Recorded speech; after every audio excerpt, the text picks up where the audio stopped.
Sunny. Hello, Luca, Mystery Theater. Cheese, our megas. Welcome back to Rose Guns Days. Last time, both Primavera and the GDS were struggling to get back into commission. They're both totally convinced now, well, at least Primavera is, that the GDS did the attack because of that fake info that Gabriel fed them.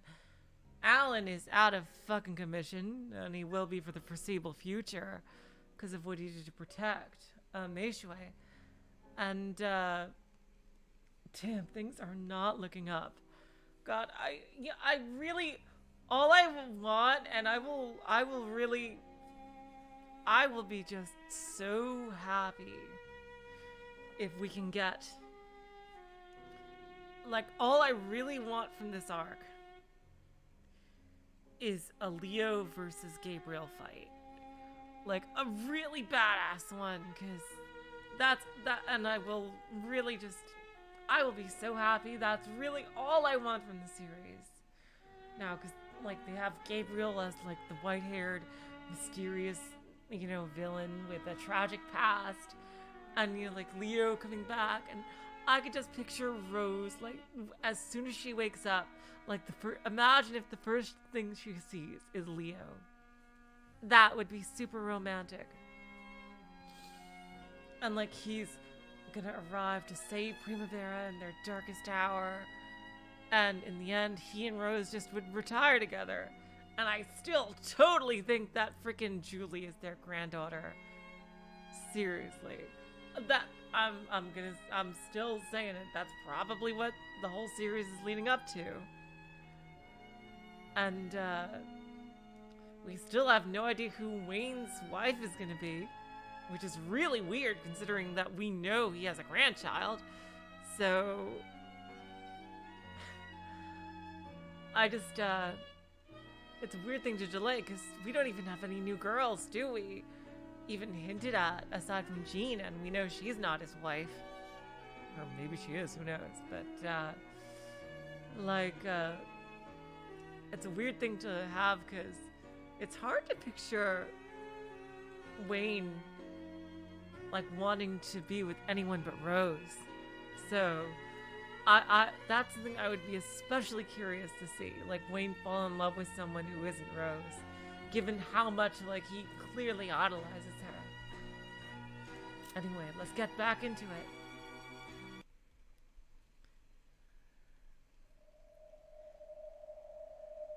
Yep.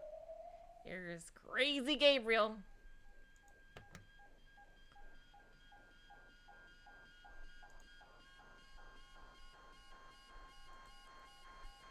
Then the man claiming to be a former elder of Bashanbang slowly began speaking of internal matters. Their claim was a simple one. The alliance formed by the GDS and Bashanbang had resolved to destroy Primavera, which had become too powerful to ignore. I gotta read Luca's comment here. You have Lee Meiju and Leo use the Motara earrings and fight while fused against Gabriel. Yes, that would be badass. I would love that. Oh man, that would be fucking awesome. That's never gonna happen, but it'd be cool if they fought him together. I think that would be great, considering Lee Meiju is supposed to be another equal to Leo, and for it to take both of them to take down Gabriel, that would be even more badass.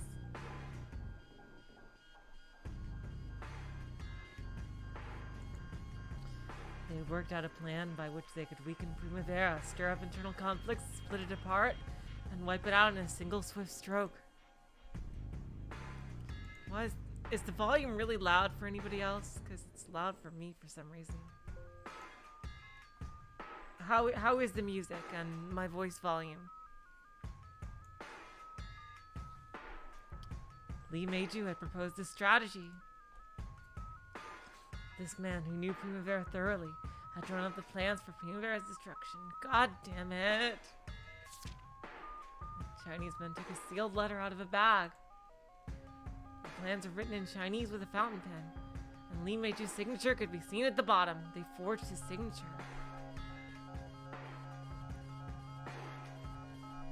These are the written plans Lee Meiju made, outlining the strategy to destroy Primavera. Meiju-san wrote up plans to destroy us.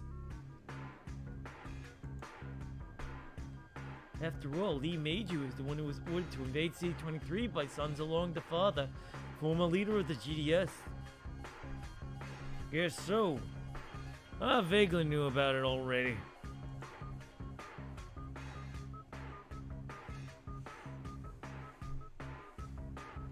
I like Leiju. That sounds cool. Mystery Theater. His job was to protect his countrymen in Small Rock, Chinatown. Meiju had explained this himself. He had aided Primavera several times before the Primavera family was established. So it sometimes felt like Meiju was Primavera's ally. It really does. And he definitely is not an enemy, for sure. Like, he's a rival, I would say, but I don't think he's their enemy.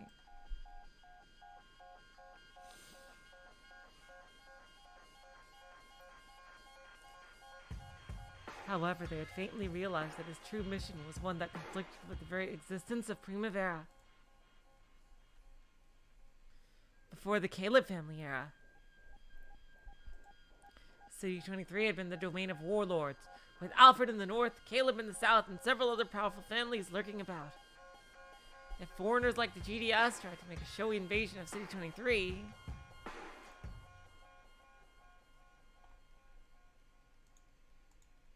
the Japanese mafias would resist, and there was a danger they might unite into a large force.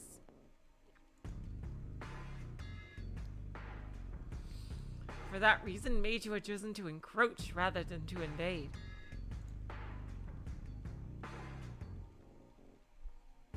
That's actually true. That is a good comparison, like Zamas. Yeah. He is. Using merchants, he steadily encroached into City 23 using the world of the day. He brought up property after property, gave support to those among his countrymen starting up shops, and gradually increased the size of Chinatown.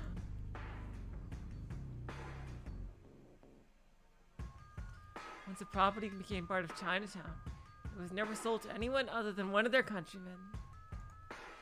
I know that Ryukishi likes big flashy finales, so I am so hoping for that. Seriously. I am praying, obviously not the fusion aspect, like that wouldn't happen, but a big showdown, like with Gabriel and Leo and Lee Meiju could possibly be involved, like definitely Leo. I'm gonna be so sad and disappointed if Leo isn't the one to fight Gabriel, because I mean, who else is it gonna be? Fucking Alan? I mean, seriously? I mean, he's out of commission for now. I mean, he could wake up, sure, but like Keith and Alan seem like more side characters in this arc. And I mean, they are definitely part of the main story here, like they have a lot of focus, but I really, really, really, really, really, really, really want to see it. I really hope it happens. Once a property became part of Chinatown, it was never sold to anyone other than one of their countrymen, even if it meant the lot went unused. In other words, once it joined Chinatown, it would never again pass into the hands of someone who wasn't Chinese. And so he gradually and quietly encroached into City 23 without firing a shot.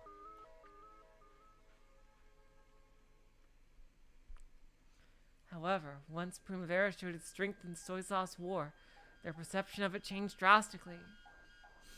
Like, I could see Keith trying to beat Gabriel, but then, like, I don't know, some crazy ass bullshit, like Gabriel dodging the bullet or some shit, like, and like, firing back and like almost hitting Keith, like just, with a pistol or some shit, like something absolutely fucking nuts like that, like just to show how powerful Gabriel is.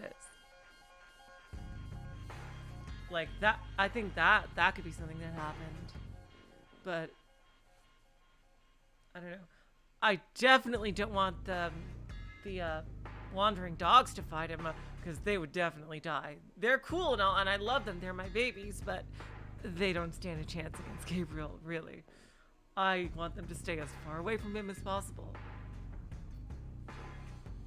However, once Primavera showed its strength in the soy sauce war, their perception of it changed drastically.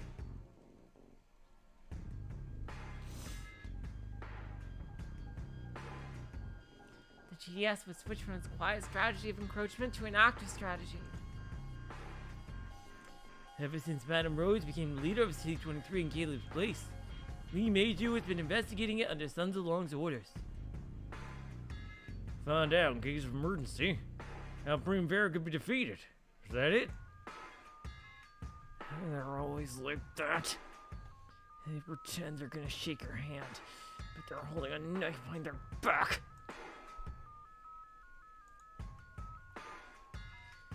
It's nothing to be surprised about. Always prepare for the worst case scenario and plan. Oh, that means that Gabriel has something planned for when Primavera eventually does find out that he double-crossed them. That's interesting. That's your motto, or so I hear. If I had been in their position, I would probably have done the same thing. It's nothing to be surprised about. So, if the GDS has been researching our weaknesses, what do they think they found? Oh, it's stupid to ask when we already know the results. True. Well, this day is the result of what they learned by researching our weaknesses. Though Primavera is a young power, it was clear that Madame Rose was his sole emotional support. However, if she were to be assassinated, there was the danger that Primavera would deify her and grow more united. For that reason, the plan to assassinate her was always put on hold. However, in actual fact, that plan had been carried out.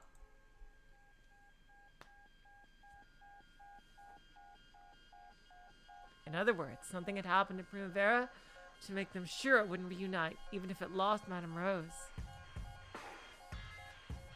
Richard was the first one to think of what that might be. Can you hear me on the game okay? I'm just making sure. He suddenly hung his head, dabbing at his eyes and shaking. Richard's son.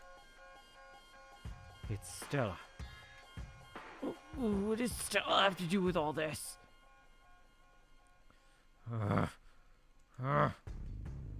Richard could envision how Stella's existence had become the trigger for this incident.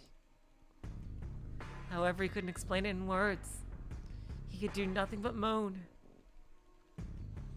I don't get it! Why? What does Stella have to do with this? If they wanted to kill her, why couldn't they shoot Madame Rose alone? Why did Stella have to get shot too? In the distributional association matter, Stella worked as Madame Rose's representative. To us, it just meant that everyone was trying to support Madame Rose in that busy time, but...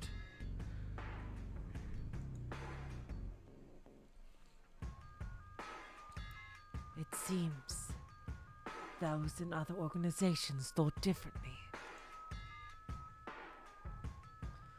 According to rumor, hardliner bosses had criticized Madame Rose for giving up too much to the GDS and soy sauce war. That was the atmosphere when the rumor about Rose fainting from fatigue popped up. On top of that, the vital post of Primavera's representative in the Distributional Association negotiations had been left to Stella.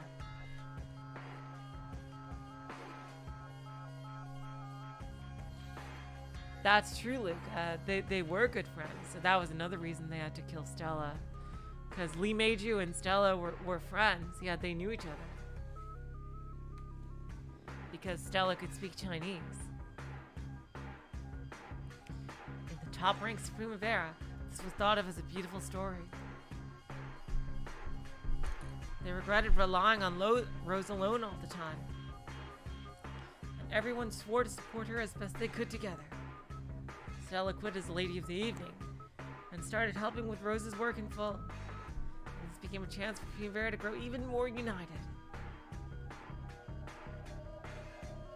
However, powers outside of Primavera had taken this in a different way. Madame Rose's attractive force had decreased toward the bosses who were unsatisfied with her naive decisions during the Soy Sauce War. Primavera's top ranks, worried that Primavera might split apart at the seams, had planned for a quiet regime change. Their attractive force had decreased within the organization. Her outward charisma remained unchanged. At that point, Primavera made up a story about Rose fainting from fatigue and set up Stella Mayogi in her place. It was an attempt to let her build up real-world achievements in preparation for the time when she would inherit the position of Madam. In other words, they took this as to be a quiet coup d'etat, in which Richard Mayogi seized actual power. The hell's that supposed to be? That's insane! Now that you mention it, did sort of look like the Mayoga siblings stole real power away from Rose. But even so, the Primavera execs probably wouldn't all accept the Mayogis at once. In other words, if a problem came up, Primavera would split into a Madame Rose faction and a Mayogi faction. I am responsible for this. Oh, transparency. We need transparency in our new organization, despite that we're a mafia. How does that work? Why would it be your fault, Richard's son? It's because of my lack of virtue. That is why my sister's efforts were mistakenly thought of as a power grab by me. Oh, shucks, you're overthinking it. Stella helped Rose when she was swamped with work. They just misunderstood and assumed that meant she was Primavera's number 2. That's all there is to it. Then, why did I let her help? I knew so very well how dangerous this world is, so why did I let my sister get involved? Why? We told him what was going on! Meiju-san himself heard about Rose and Stella and accepted it, didn't he? Are you saying he was thinking something completely different on the inside? Why? Why? I don't understand! Ah! With Rose and Stella gone, Richard would have to control Primavera alone.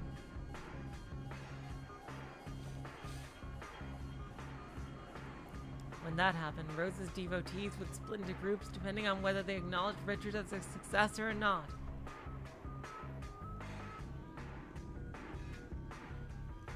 In order to protect Rose's charisma, Richard had taken the lead in handling all dirty matters dealing with money.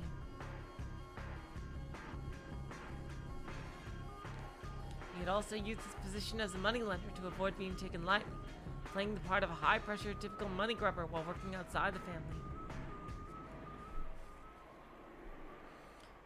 It was a fact that this behavior of his had turned against him, inviting misconceptions. He was just a parasite after money, with no interest in Rose's ideals. Surely Richard would trick Rose someday and take over the organization.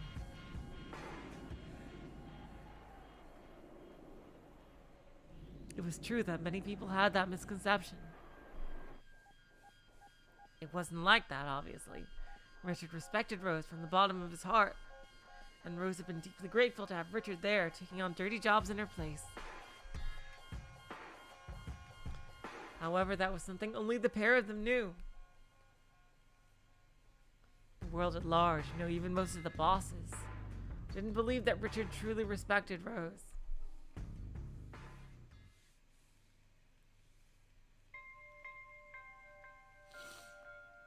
After that, the Chinese men showed one letter and memo after another, detailing the conversation between Zalong and Ma, leader of Bashanbang. Though they could all be considered circumstantial evidence, none of them rose to the level of absolute proof. However, Richard and Keith were already certain that the GDS was behind this.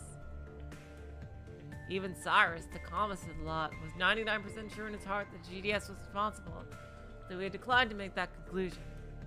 Damn. Literally, everybody is completely fooled. Like, who do we have besides these three now? Like Meryl retired and is basically controlling, you know, the actual club part of Primavera. Like, jeez. And of course they have people like Okanogi and Tomatake. But they're like lower level.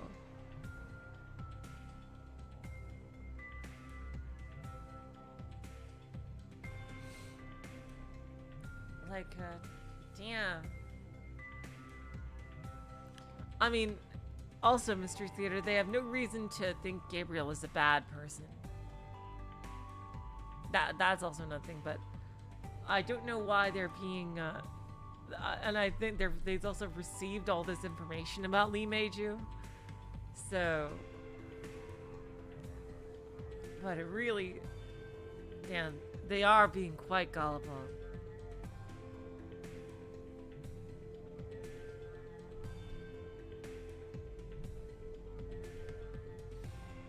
All the documents suggesting GDS involvement were forgeries, yep. The former elder kicked out of Bashanbang was bribed by Gabriel and easily promised to lend his help.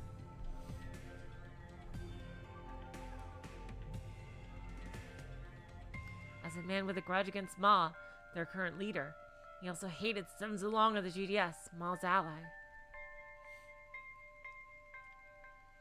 Even if the enemy of my enemy is my friend, the friend of my enemy is my enemy.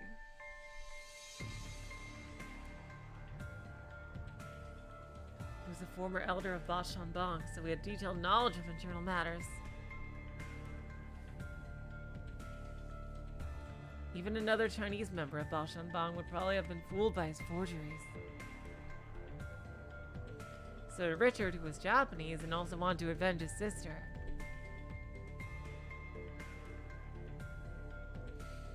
Then Gabriel spoke of the mercilessness and cruelty of the quote-unquote Chinese mafia that had killed his sister.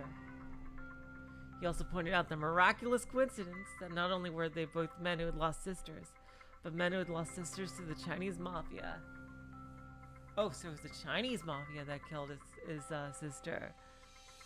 Oh, god damn it. He's pretending to be a good guy now. God. Ugh. Damn, this is gonna allow him to sneak up and like just take over inside. What are they gonna do? By now, Richard was completely won over by the impression that Gabriel was the same as him. Butler was now beyond the point of sighing or breaking out laughing. He was starting to recognize its emotion as terror.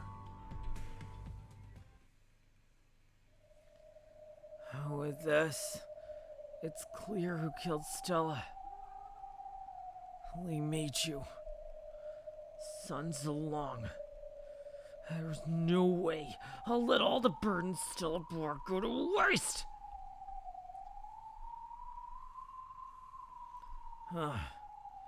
It's okay. I'm not blinded anymore. As long as I get to pull the trigger, I'll sit tight until the time comes. Got it. I'll make sure we leave the trigger to y'all. Make sure you don't go running off while we're still getting everything arranged. Got it? And you're absolutely sure that you'll get everything arranged?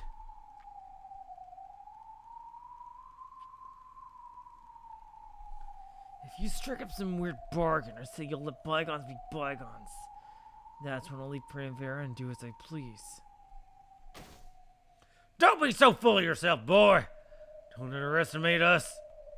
Boy, I said it too soon.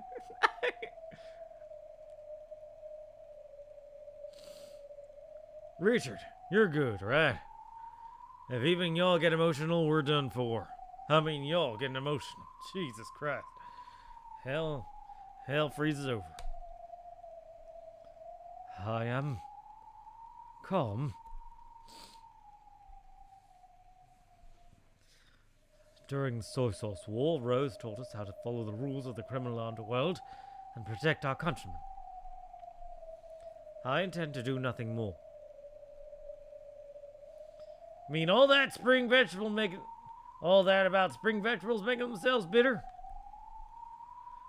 Oh, they took a bite of fruit that must not be touched. We cannot protect the lifestyles of our countrymen unless we force them to pay a fitting price.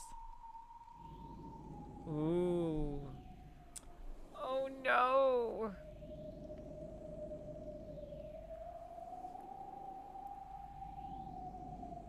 His tone was calm, but Richard was already completely determined to have his revenge against the GDS. I think the only one that can really save them at this point is Butler. Convince them to stop the war. And, Leo coming back could also have a big effect. Cyrus is also 99% sure the GDS did it. But he figured they'd be done for if they lost their cool now.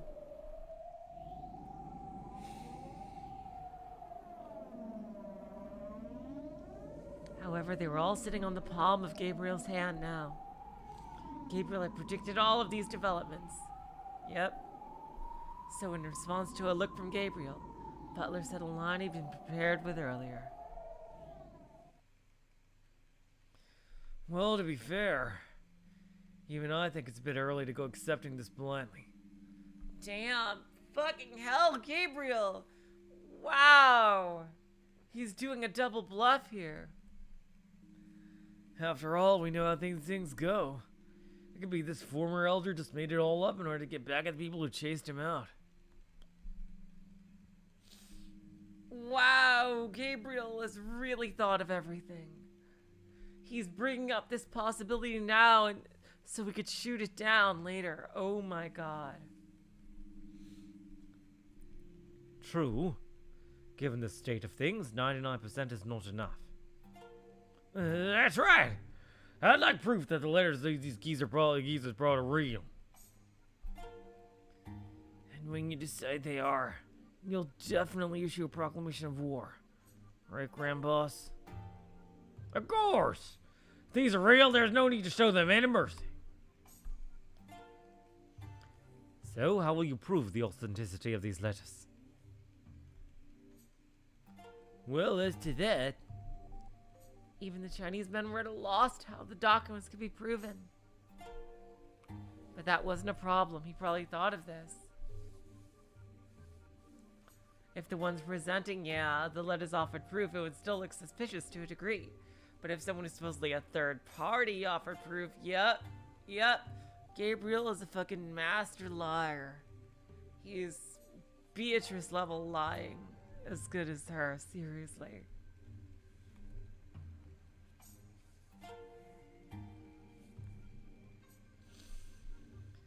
In that case, we'll investigate it on our end. Oh, what a brilliant plan. Perhaps we could have the famed information department of our military investigate these letters. So, we're getting the great and mighty U.S. military information department to research it for us. Now, ain't that nice? After all, rumor has it they even broke the code and knew about Pearl Harbor before it happened. How are you going to prove it's real? We have several documents at HQ that were written by Lee Meiju directly. We could perform a handwriting analysis using those. Of course, we already have Lee Meiju's fingerprints. We'll check against those too. I've made preparations so that we can hand those over to the information department whenever we want. That's Phil for you. Always so clever. Thank you very much. Richard. And y'all, Keith. I don't want y'all to get the wrong idea, but I've also been fully convinced that the GDS was responsible. However, if a war is gonna break out, we need a fucking plan. Unless we prove to third parties that we got a right to take our revenge, it's gonna get messy later. Third parties? Who cares about them? All that matters is me, my foreshortening gun, the trigger, and Sons and Logs and Mage's skulls. What else could matter? Major Cabaraya, Captain Butler, I ask that you conduct a careful, precise investigation.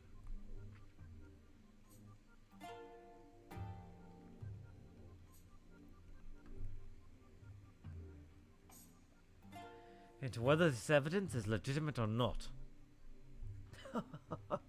Of course. This is an investigation, and also a trial. A trial to see whether or not the heavens will allow for the hammer of justice to be swung down. I am truly grateful for your assistance. I imagine a proper revenge will be carried out by our hands eventually. However, I want to promise you that it will be done in a manner that does not tarnish the reputation of City 23's occupying forces. Thank you for showing concern for my position.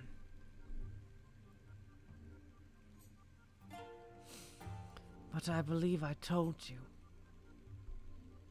This revenge isn't yours alone. It's for both of us who lost sisters. In fact,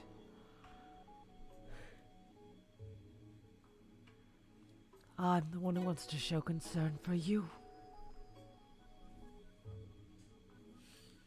Then Gabriel hugged Richard gently and whispered in his ear, "When the time comes, contact me. I promise that no MPs or police officers will get in the way of your revenge. My friend."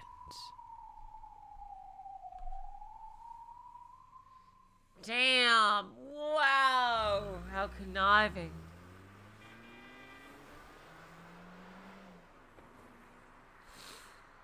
In the car, Richard kept perfectly silent. His relationship with Meiji was long, going back to his days as a moneylender. He had known him personally for a long time, not just on business terms. During the feud with Caleb, and then again during the Soy Sauce War against Wang Yu and Hong. Oh wow, I remember this guy.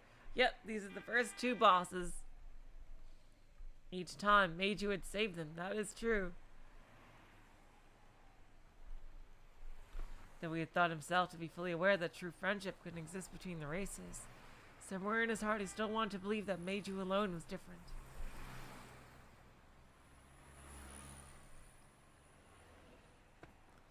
The shock of being betrayed by Meiji seemed to be hitting Richard hard.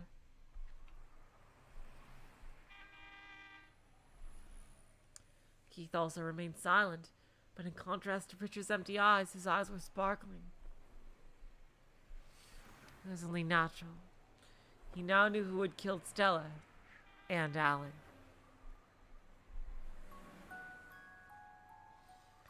There had been no contact from Alan since that day. From what Keith had heard, he'd been on a date with that Yuki-chan girl.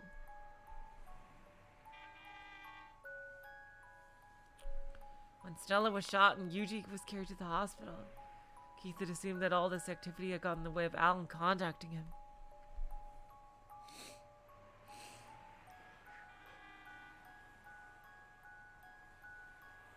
When he learned that Alan never returned home after that day, he realized that Stella wasn't the only one he had to avenge. One of the attacks had occurred in a popular shopping district near Chinatown. Most likely, Alan had gotten dragged into the gunfight, targeting Li Mei Shui when enjoying his date, losing his life in the process. He went to several hospitals asking around for Alan. However, none of the hospitals were accommodating Alan Aramaki.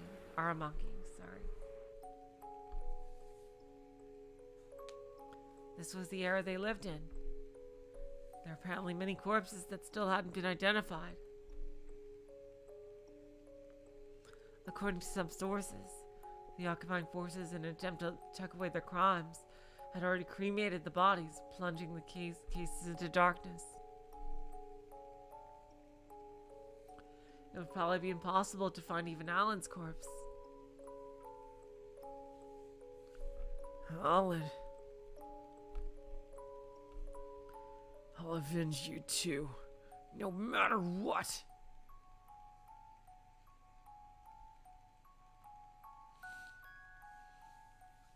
People living in peacetime might find Keith heartless for believing a friend was dead without seeing a corpse, especially when that friend was close enough to be family.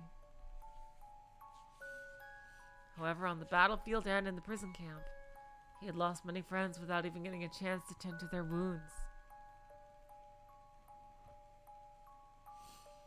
Because he was brutally familiar with the suddenness of human death, he accepted even his close friend's death simply and bluntly.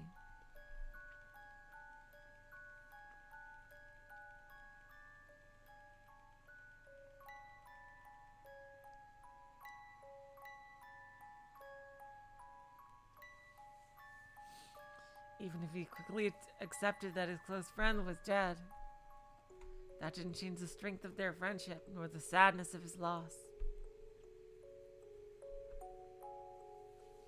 Keith was just dried up from the tears he already shed, caused by the hole in his chest and the shock of losing Stella. Stella and Alan. The sadness of losing these two precious people silently simmered and turned into anger.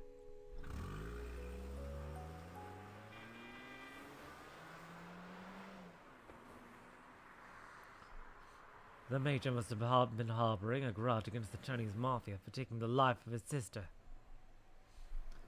Looks like it. So, when you learned that the GDS was behind this, that must have opened up an old wound. Most likely. His attempts to aid my revenge are part of a desire to lift his own burden from his shoulders. When humans ate long enough, it makes them crazy. Same as lust. If y'all don't make certain compromises and rub it out, bad things happen. Dang. In that case, this is an opportunity.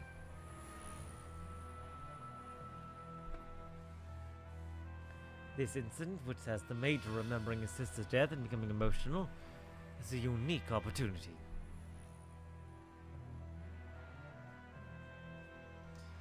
After all, we can't even start a feud without the permission of the occupying forces. In that case, we'll have to live up to the Major's expectations. I'll use my bullets to free everyone from their lives. Stella and Alan, richest son of the Major.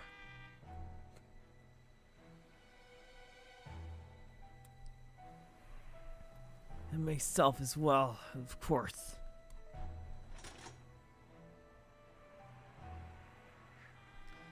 I'm pretty frail after all.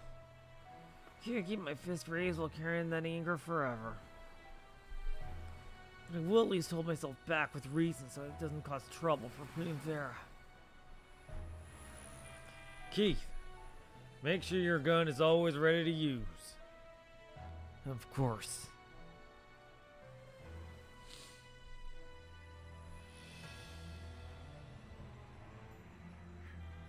Now, I ain't gonna lie, situation's bad as hell. Even if the revenge is just, we can't avoid the feud that's gonna follow. If we get in a feud with the GDS, Bang will naturally join in. If that happens, we'll look for backup from the Satomi Alliance. Unless they're fools, they'll gather even more allies. So we need to gather allies too. So, it'll become a struggle even bigger than the soy sauce war, dragging in families across Tokyo. I know what you're trying to say, Cyrus. Unless we can use evidence to prove that our revenge is just, we'll get stuck in a massive feud.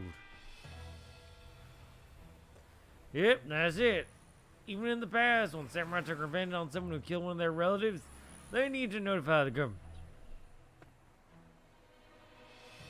Is that true? Grand Boss, you know everything. Don't mock me, boy.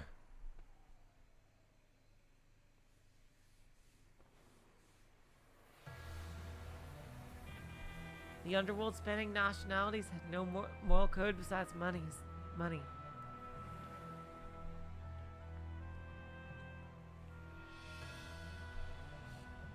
However, to many prized honor in the underworld, the idea of taking revenge for lost family members must surely strike a chord.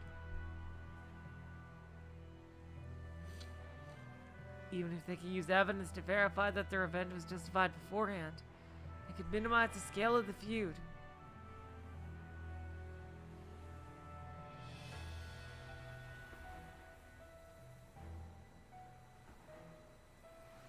Until the investigation of those letters is complete, you're better off polishing your gun and waiting. In exchange, I'll offer to find Joel a high place where you can aim right at the top of Sons of Longs and Meiju's heads. That's our Grand Boss! I think I love you! Damn, just because you think Alan's dead, you don't even get to swap over to me. But in exchange for that, I know. I'll obey your orders. I won't do anything on my own.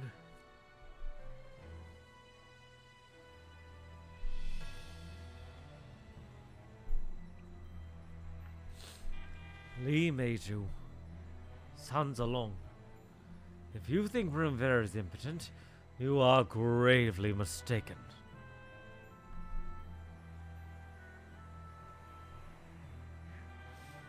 And Major Gabriel, Goddamn. and Major Gabriel Cabaraya, I'm grateful to you and the good fortune that brought us together. God damn it!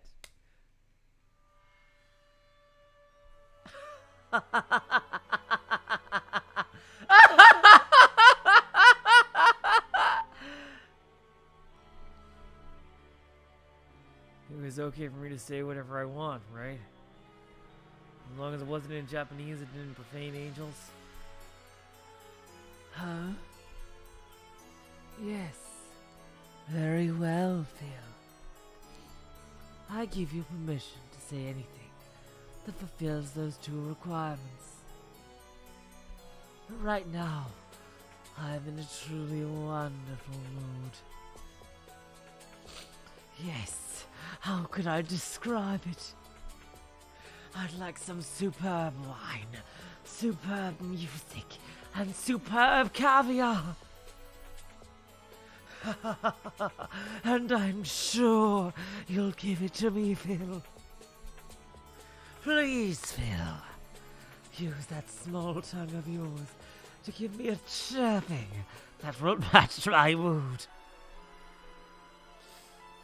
He answered with a dramatic gesture, like an orchestra conductor responding to a call for an encore. Butler spat out the feelings that still smoldered faintly in his heart, the feelings that weren't at all like him.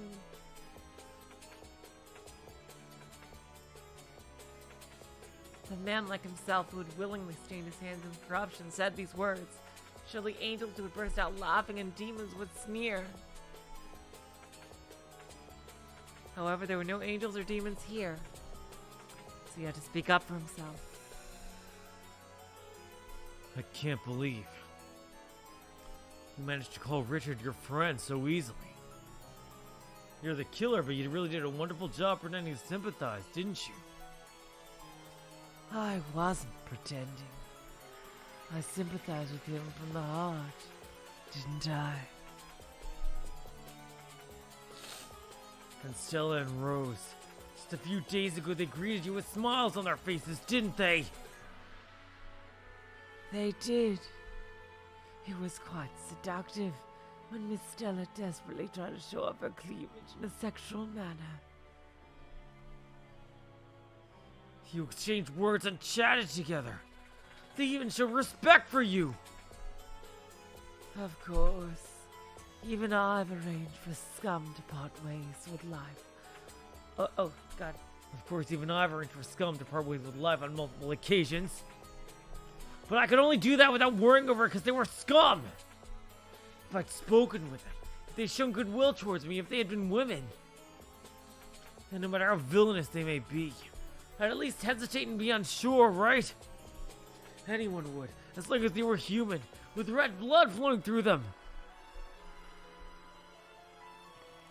But you, insensitively...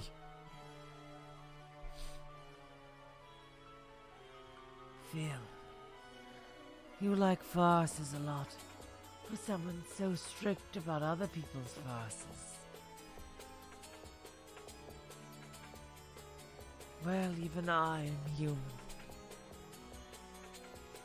I want her to acknowledge that even I had some trouble remaining calm in front of Richard.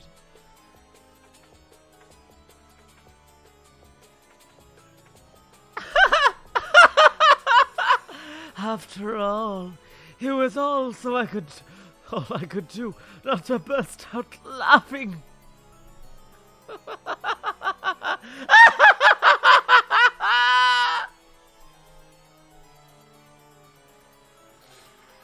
You're right.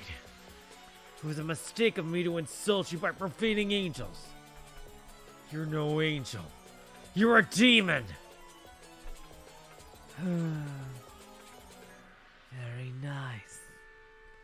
A provocative statement that tickles the ears. Just now, I was feeling less like having the sweet salmon that praises strategies, and more like the stimulating effect of caviar. You pass, Phil. For this time alone, I'll give you permission to rant on as long as you like, criticizing my character. Oh, well, thanks a lot for that, sir. It looks like there's no point saying anything more to you, Major. Like that Japanese proverb, it's like water on a frog's face. As long as you assist in my little revenge drama, you're free to chirp however you like, but it doesn't get in the way.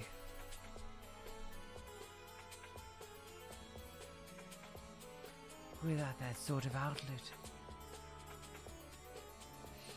you'll end up losing yourself. And I already know that you're no fun anymore when your eyes lose that rebellious glint.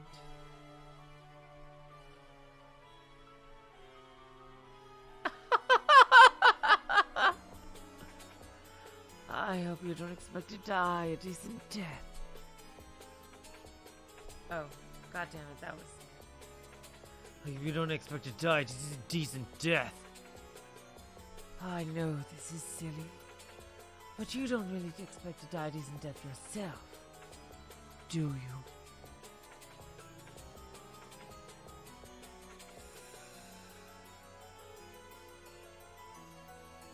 Of course not. I'll get what I deserve. Still, isn't refusing to get unrelated people involved the bare minimum rule for us villains? If that were true, the world wouldn't be so hopeless.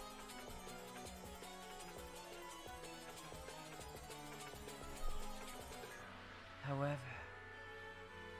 Liz did become involved. As long as the demons known as Mafia exist in this world, sinless people will continue to get involved.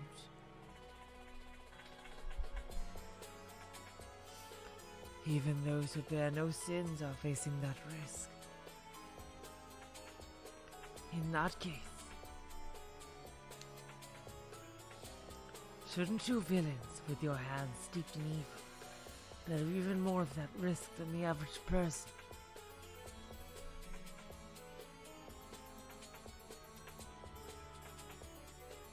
Just try and lay a hand on my sister, I'll turn around and tear your guts! Tear your guts!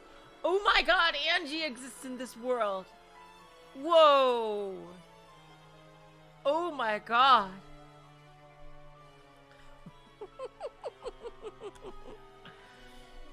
You misunderstand.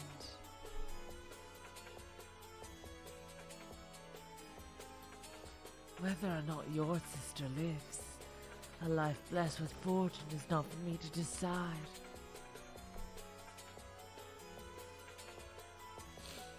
That's a decision for you, a man who cares for his sister as much as I do. Isn't that right, Phil?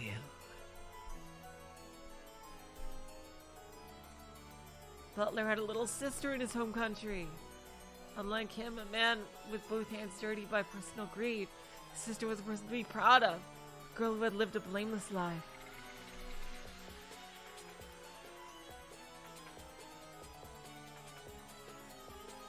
Ever since they had gotten into a big fight long ago in adolescence, they had become estranged. She had probably long forgotten her minor villain of a brother. However, Butler never once forgot his honest, straightforward sister.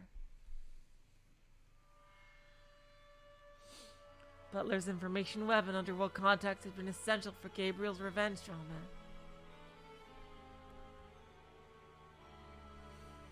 So since Gabriel needed Butler to swear to support him no matter what, he had searched for Butler's weaknesses.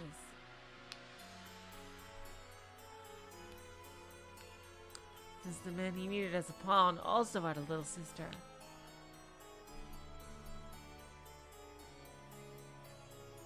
Gabriel might have taken it as a sign that the time for his revenge had truly come.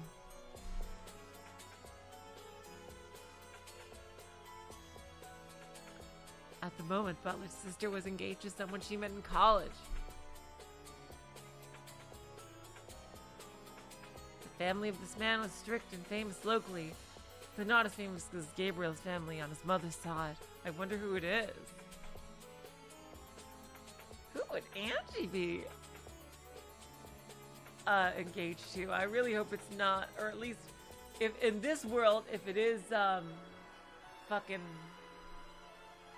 goddamn, I forgot his name. I hope he's closer in age to her.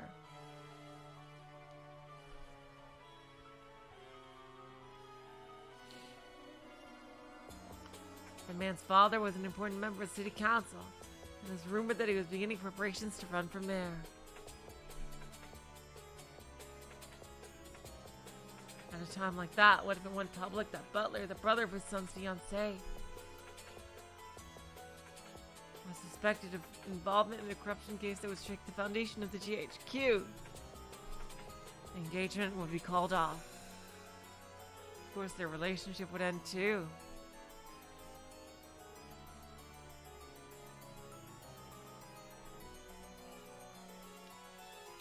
Butler's wish would be crushed. His wish that his sister would live in purity and happiness, no matter how stained with evil his hands became. Amakusa, that's his name, yeah. Thanks to your assistance, this tale I weave will proceed as planned. And of course, your sister's engagement will proceed as well.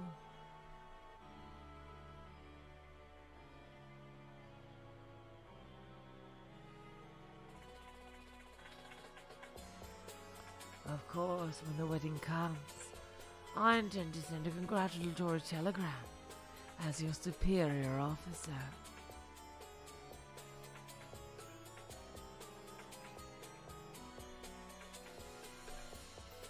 Oh my, seems like I've been teasing you too much. Oh, god damn it. I keep mixing up their lines for some reason. Oh my. It seems like I've been teasing you too much. Then let us return to being gentlemen. You damned!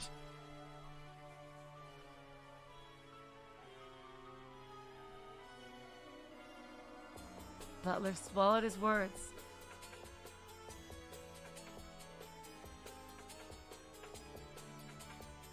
By now, no one could stop the tyrant with the name of an angel.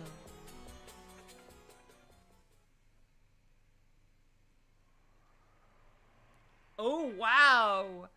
How long has it been since we've had one of these? Oh my god. Wow. Jeez. The ultimate institution in post-war Japan. All post-war Japanese policies are determined here, and it's also the front line of the new war. The Cold War waged by America and China.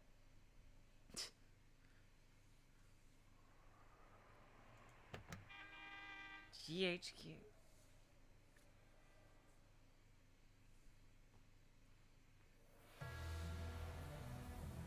Operation Great Justice, take off every zig. Personally arranged by Gabriel, had the GHQ high officials quivering.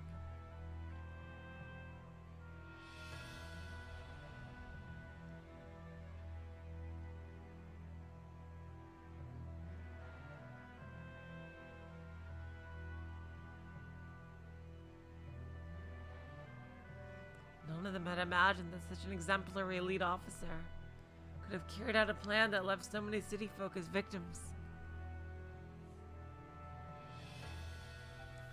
If there had only been a few civilian victims, they would probably have shuffled Gabriel off somewhere in a hurry.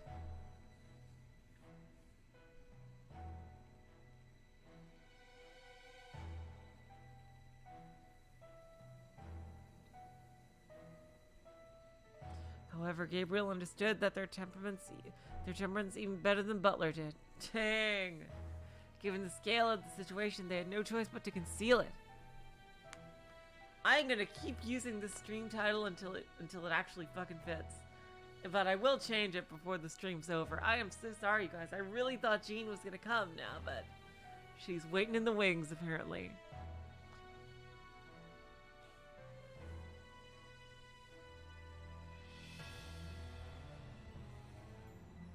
And then he finally revealed his true colors to them, smiling with the mask of an angel.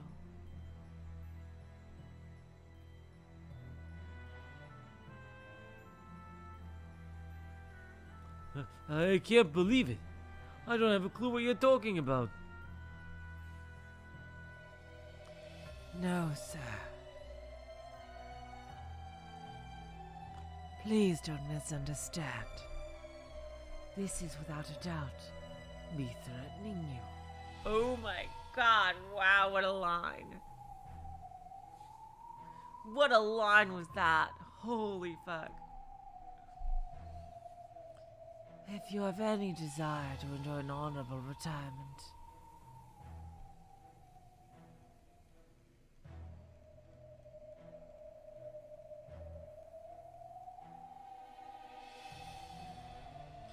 Would you please agree to overlook the actions of my humble self for a while? Wait a second, Major. There must be some sort of mistake.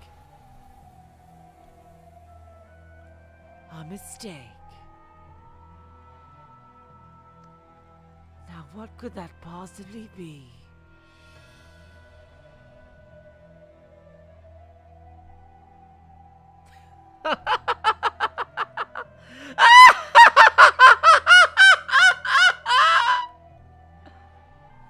Many of the old men had believed him to be an angel. Couldn't even comprehend Gabriel's sudden change. Even after it was made clear that this was a threat, some of them still couldn't believe it. However, even they understood eventually. In order to take revenge for the deaths of his family, Gabriel had lit the flames of hatred among the residents of the criminal underworld.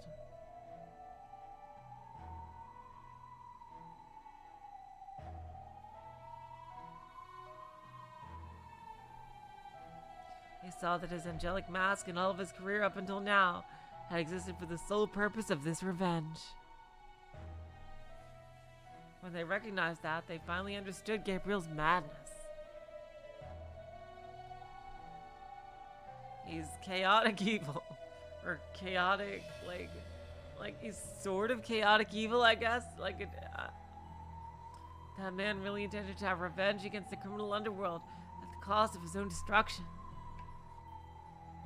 If they dealt with him carelessly, they might easily be destroyed themselves.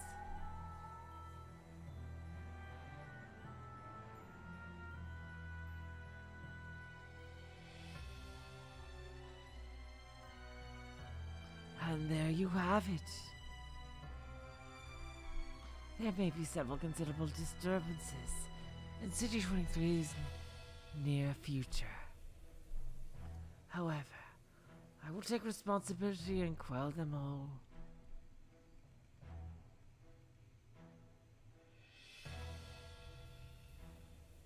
Fear not. That's not the issue, Gabriel-kun. Would you please just leave everything to me?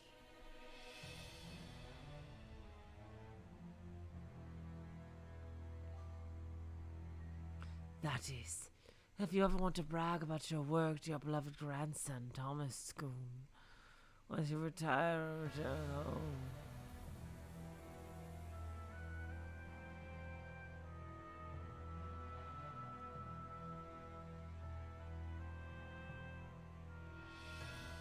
That is, if you ever want to brag about your work to your beloved... Oh, sorry, I already read that line.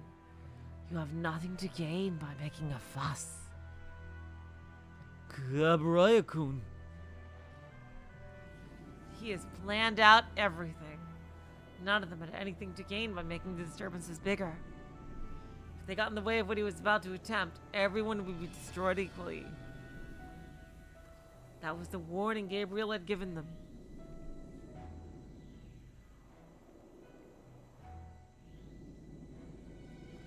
The many pieces of evidence collected by Butler and pointing to scandals among high officials were already in Gabriel's hands.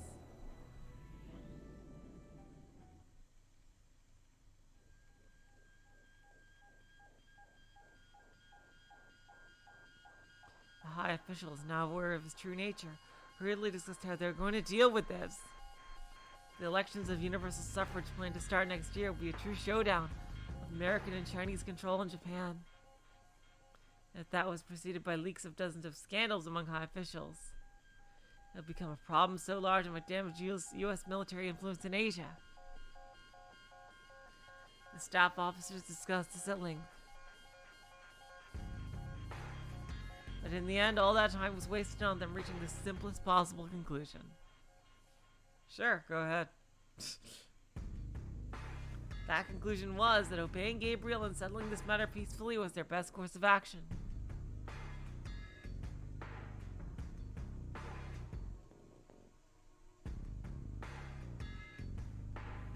In this era, when great countries of differing ideologies faced off in Japan, secret intelligence agencies were dominant under the surface.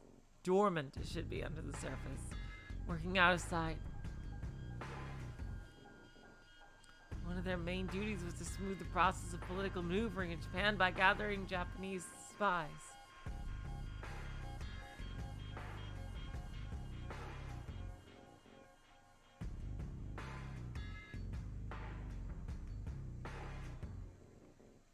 Gabriel himself, though he was on the surface a public order officer tasked with countering organized crime,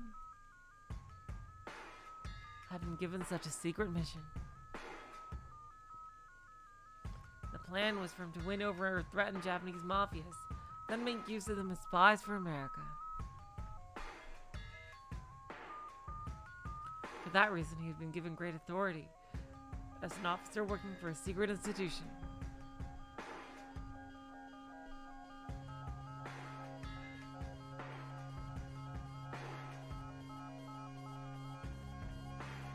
Gabriel must have gained this position so that he could use it to aid in his revenge. Of course he did. Even in the historical facts we know, there were secret American intelligence agencies operating in post-war Japan, really. Here we go, history lesson time. 1951, it was known as the Kaji incident. Japanese writer Kaji Wataru was kidnapped, forced to work as a spy for a year, and tortured. Whoa! The ones responsible for this incident, the Sea Agency and the Cannon Agency, are rumored to have been behind 3 major national rail incidents in the Showa period.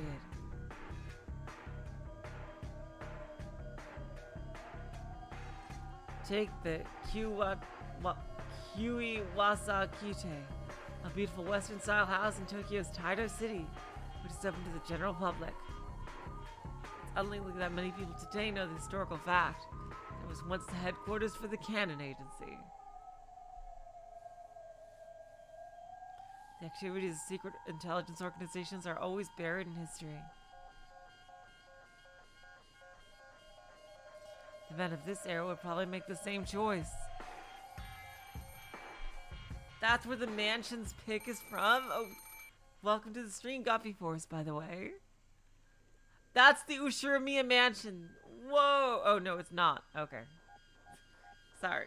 I was trying to read Guppy Force's comments. Understood. We'll do that, Chief of Staff.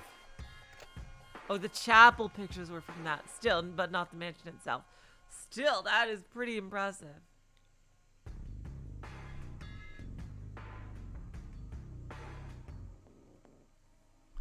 Gentlemen, from here on out, this case will be handled by Department 2.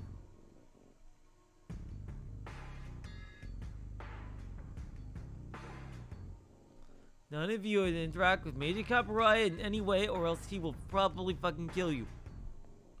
You are not permitted to aggravate him. This is not a personal problem with Major Caporai. It's been an issue that could shatter our nation's political strategies at the highest levels.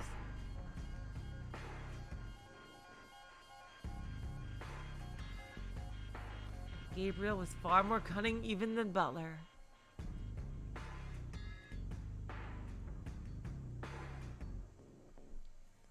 Here are taking steps to have several scandals become public if he were to die in an unfortunate accident. Yeah, he has plans within plans within plans. Gabriel, jeez.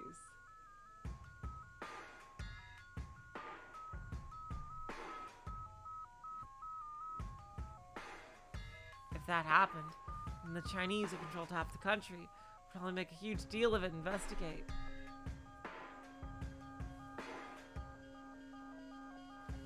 There would probably be no way to cover it up. By now, Gabriel was like an unexploded bomb with a fuse.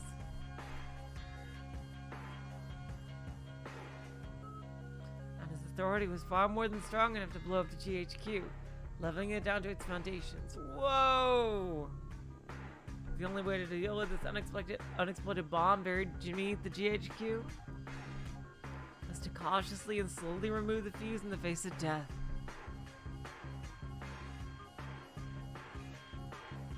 And while they were being cautious, Gabriel would probably have all the time he needed for his revenge.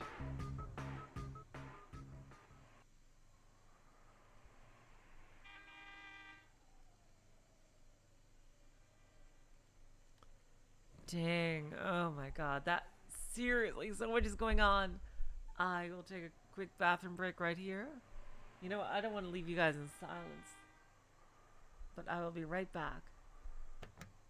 We mustn't let Madame Rose get attacked again. Great, well, we have wind noises. Hold on. I'll be right back.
Alright, sorry about leaving you with wind. I thought there would actually be music here.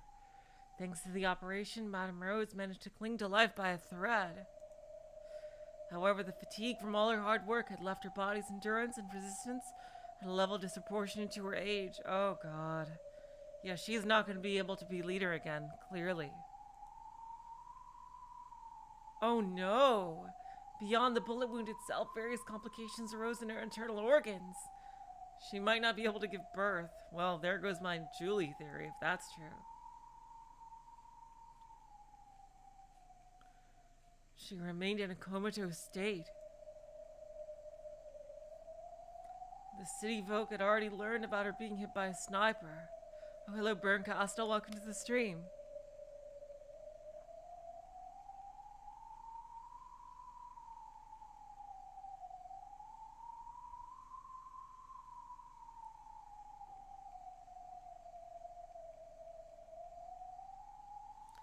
City folk... However, the fact that she was hovering on the brink of death had been suppressed. Yeah, I didn't know that. Jeez. What about Yuji?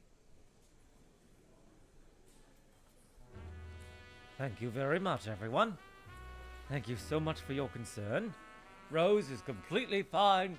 She's just resting, watching TV in the hospital, and she's just, looking at roses and reading books. And just any day now until when we get the doctor's go ahead, she'll come back and be right as rain. And she might not be leader anymore, but she's totally good. Yay, medicine. It is true that Madame Rose was injured by a hoodlum's attack. However, her life is not in danger. I want to make that 1,000,000,000% clear. She's already making a satisfactory recovery. However, until the authorities get to the bottom of this crime, she's going to take care of herself and temporarily refrain from dealing with external affairs. Okay, y'all heard him. Let us through. Richardson. Primavera's really gonna be okay, right? I'm so glad to hear that Madame Rose is alright.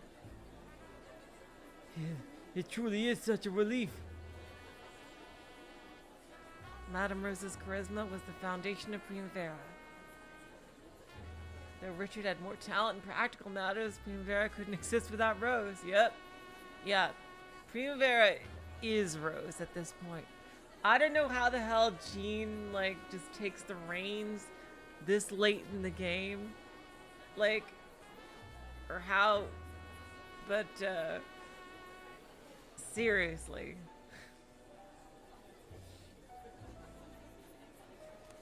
Cause Primavera seems inseparable from Rose herself.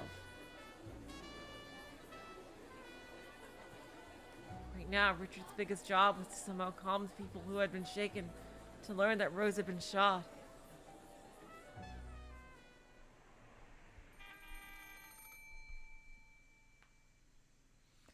Hello, it's me. Did you arrive safely? Yeah, no problems here. Looks like the man you told me about understands the situation. Of course. He's preparing all of this for us. Feel free to rely on him. Oh, is this a new character? Was the hospital equipped to your satisfaction? Yes. It was no worse off than any big hospital in Tokyo. The director also understands our situation and is helping now. I imagine the atmosphere is much nicer there than in Tokyo. It'd be better for Rose's recuperation than in any hospital here. We need Leo back! Right now, Wayne's group was far from Tokyo. They were in the Shizuoka prefecture. The damage from the disaster in that area had been relatively minor. For that reason, it hadn't received the trampling known as GHQ reconstruction, making it one of the few cities with any Japan left in it. In search of that Japanness, many Japanese refugees had gathered there, forming a massive Japanese colony. Unlike Tokyo, it wasn't a mixture of Americans, Chinese, and Japanese people. They didn't know who the culprit was. In these times when they couldn't trust foreigners, It was perhaps fair to call that area relatively safe. By now, Madame Rose was being moved to Shizuoka.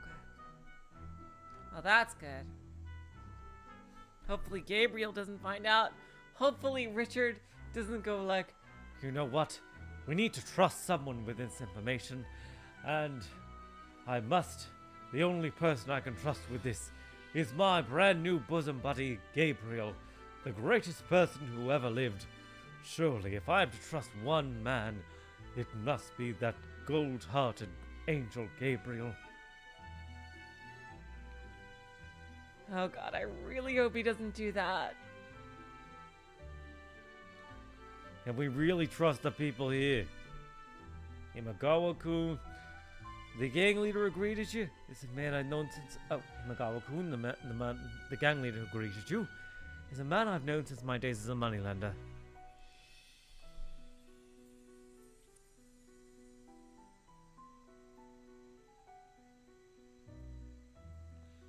He made his wealth dealing in black market goods, and I was the one who backed him up with financing. And now he set up his own castle and is living shrewdly as the boss of a powerful organization. I see. So he owes you one. Oh, nothing as obligatory as that. At first he hesitated to come to my aid. But the instant he learned I was Primavera's consigliere, he suddenly changed his mind. Life is very trying. I see. So even though we're in his care, it looks like we better not trust him. Well, I never intend to trust anyone. Is there anyone but you who could serve as Madame Rose's guard? Of course not. I won't trust anyone. So it looks like even Wayne is going to be out of the picture here. If he's guarding Rose, unless people go after Rose. I'll keep her perfectly safe. Primavera still needs Rose. However, I will take responsibility and take care of City 23's work.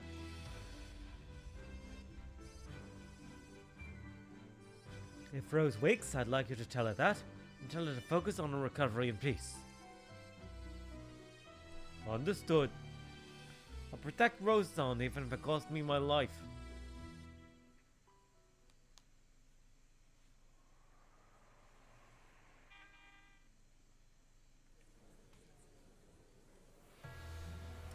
Still, it is somewhat troublesome that we didn't manage to finish off Madame Rose.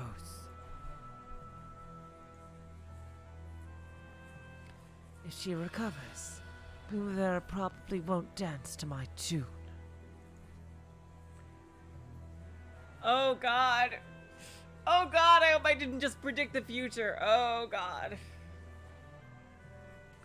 Don't you know where they took her when she was carried out of the hospital? Her whereabouts are unknown, sir. Wayne's group had taken Madame Rose to Shizuoka secretly, almost as though they were kidnapping her. There was no helping it. They're fucking avoiding it. I know what they wanted to say. I know it. It wouldn't do for them to go through formal channels and leave a trail pointing to some hospital in Shizuoka. Thanks to the success of the strategy, Gabriel had completely lost track of Madame Rose's whereabouts.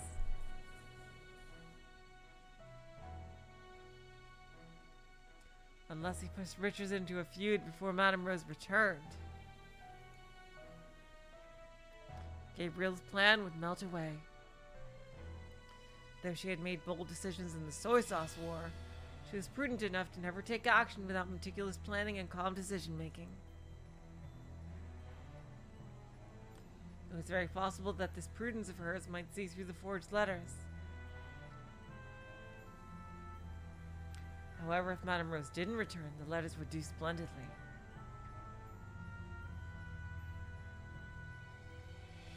It would probably be enough to convince Richard and Cyrus and the like. However, even then, they probably wouldn't start up a feud so easily. Yeah, Rose doesn't even know Stella is dead.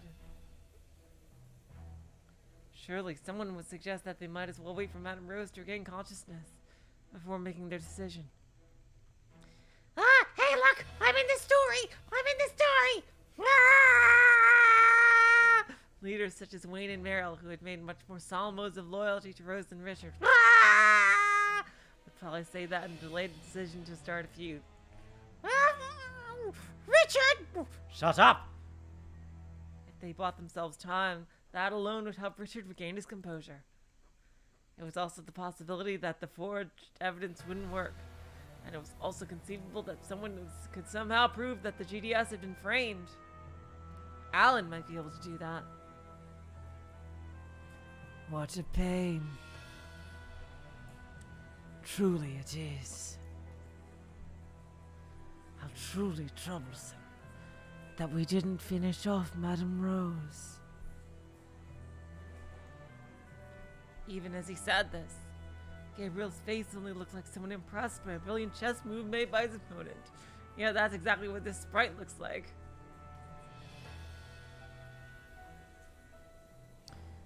I'd like to make one more push. Ooh, what is he gonna try?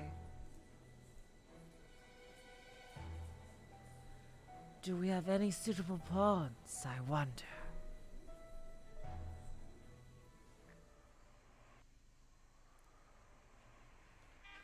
Oh, Chinatown. Here we go. See what Lee Major's doing. There was no trace of those cheery young GDS members on the main street. They have been given strict orders not to provoke Primavera in any way.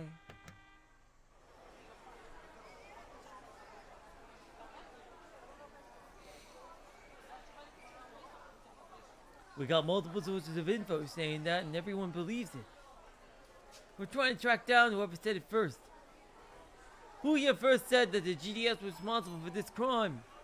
Who'd you hear that from?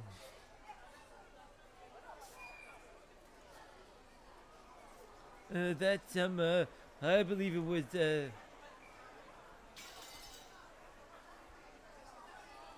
Hiya!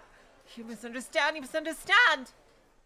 Why would I spread rumors to frame the GDS, to which I am most indebted? I would never do such a thing. If it wasn't you, then who did start the rumors? They say you saw letters detailing secret communication between GDS and Bashan Bang, which is a total fucking lie. Now look at who's framing who. That must be a rumor someone set up to frame me.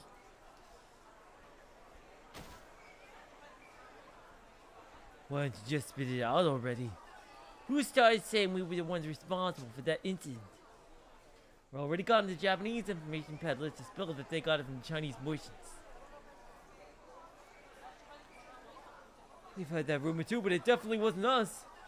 How could someone in the care of GDS ever voice such a terrifying rumor? Still, well, according to rumor,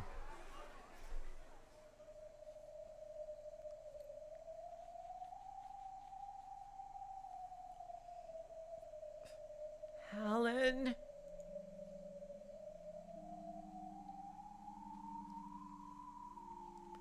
Three days had passed, but there was no sign of Alan waking. But there was sign of a remaster coming eventually. Even now and then, he'd get beads of sweat and start moaning in pain, as though having a nightmare.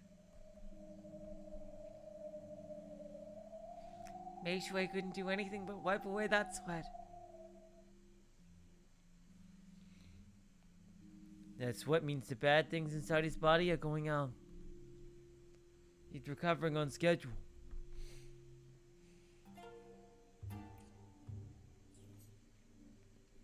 This man's will to survive is indeed strong. Of course. He's got such a wonderful girlfriend waiting for him. The greatest girlfriend that ever lived! Of course he wants to live. Alan, I'll stay here the whole time. Please come back quickly. This whole time, Mei Shui had been spending the night here, constantly looking after Alan. All she could do was wipe his sweat and hold his hand when he moaned in pain. However, doctors from both Eastern and Western medical science know that this is the most effective medicine. How is Alan Kuhn doing? Shh! Talk quieter! How is Alan Kuhn doing?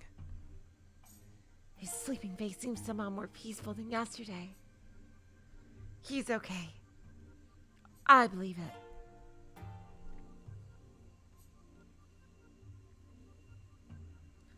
I do hope he wakes up soon. Brother. He exchanged fire with the enemy. I'm sure he'll know some clue that will be vital in identifying them.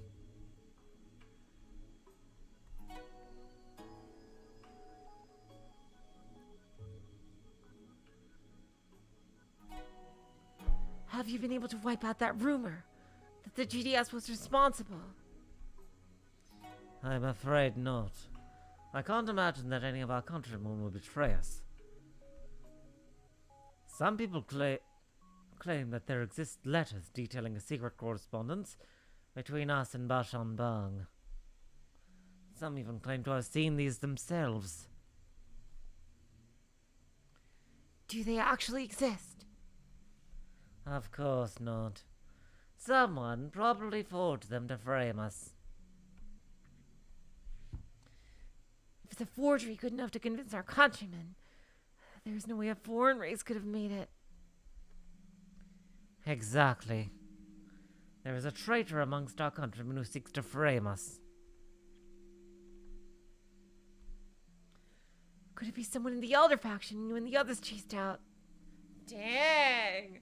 They're actually making progress here.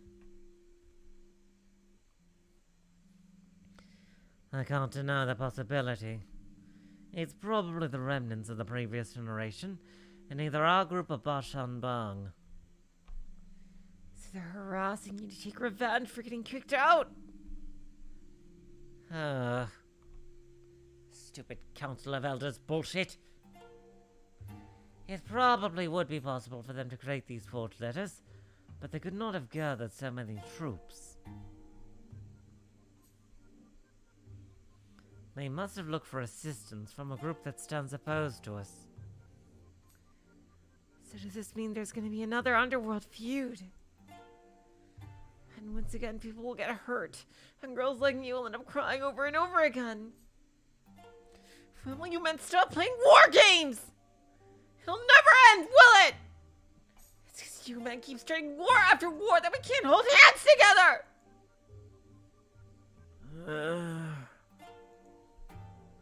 Alan groaned in pain. God damn it, I was too loud. Oh, yeah, she realized it. Mei Shui, realizing she'd gotten too loud, quickly turned to look at Alan.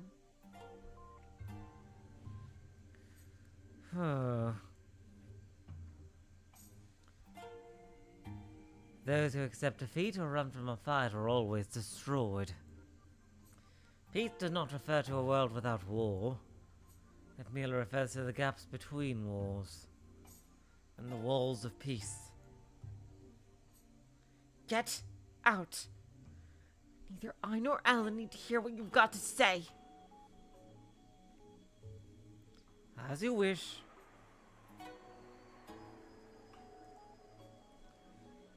I see. So, still no clues. But we're chasing them. We're getting closer. We must identify the one who forged those letters as quickly as possible. Please have them continue. There is no time. No matter how foolish a rumor is, if time is given for the paint to dry, it becomes no different from the truth.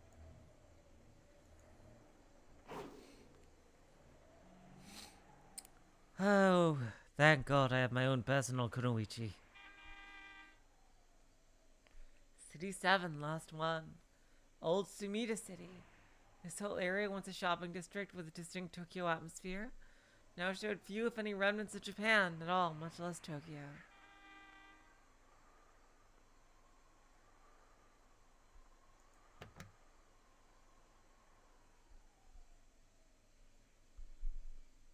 City 7. Old Sumida City. It was controlled by the Castiglione family and an Italian American force. Oh my god! Are we gonna get a gangster Beatrice? However, because it was sandwiched between the GDS at City 22 and Bashanbang's City 8, it was always being encroached upon by Chinese organizations. Are we gonna get Biche? That would be amazing if we did. For that reason, it stood in opposition to the GDS and Bashanbang, and might be considered the force most friendly to Primavera. In the recent soy sauce war, they've been the first to answer Madame Rosa's request for assistance. They welcomed anything that would result in the weakening of the GDS and Bashanbang.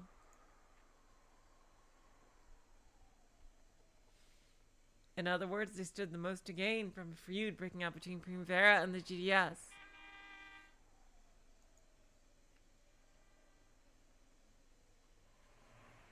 The Castiglione family had been the top of the list of suspects.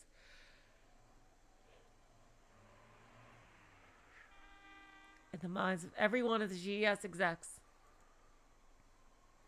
However, Zalong didn't agree. It was hard to imagine that Don Castiglione, who was brutal and cutthroat and wanted to be known as a tyrant, would allow his subordinates to retreat. The foes who attacked Meishui had retreated as soon as they saw themselves in an unfavorable situation. Oh my god, it would be amazing if we got Biche. Seriously, that would be amazing.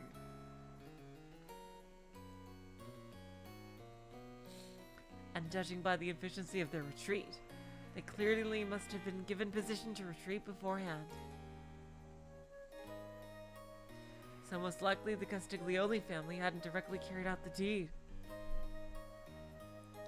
However, it was just possible that the true culprit had sounded Castiglione out to see if he'd be willing to do it. Also, if the GDS relationship to Primavera did worsen, it would be troublesome if the Castiglione family intervened. At the moment, Don Castiglione was the most important person for Zalong to meet with.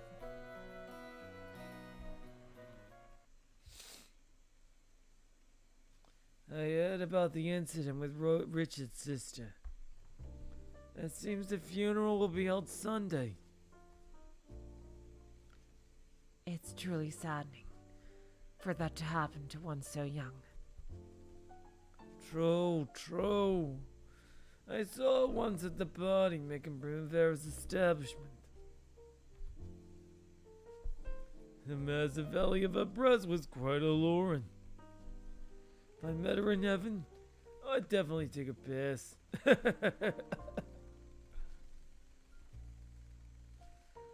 That was just a joke, so don't take it seriously. Jeez. Perhaps it was a tad difficult to understand for one as young as me. Forgive me for not laughing. Don Castiglione was a big man and was supposedly past his prime. However, he hadn't lost any of the manly charisma and aura it took to enrapture young call girls. He smoked an expensive cigar as though chewing on it. And there were several rings with large jewels on his fingers, almost as if he was a king. After making it through several trials that could be called insane gambles, he'd survived with his miraculous luck and built the Castiglione family. He'd used bullets to stop the battles over rights to Tokyo's rapid development, forming a group large enough to swallow all of City 7. All who took up arms against him or betrayed him were killed in his own special way, either ending up floating in the river or sinking in it. That was the man called Don Castiglione.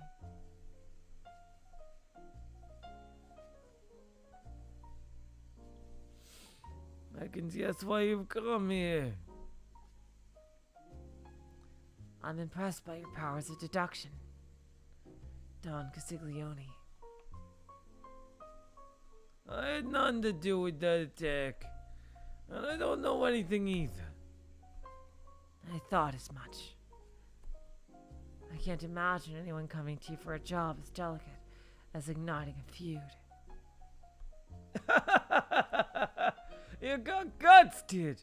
I like the way you joke. Would it be desirable for you if we of the GDS and Primavera started fighting? Of course it would.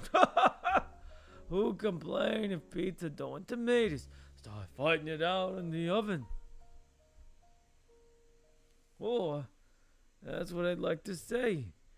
You and Miss Rose are quick to make things get big. After all, you started up such a massive war, and all because that Wang Yuan Hong caused a little trouble with sauce made from soybeans of all things. I mean, come on, forget about it. To be perfectly honest, you and City 23 are like a barrel of gunpowder. Even if there's only sparks flying about, it worries us to no end. Apparently, even the Warhawk Don Castiglione, they have spelled his name like 3 different times. 3 different ways, I mean. In the past 3 lines. Jeez. Look, Castiglione.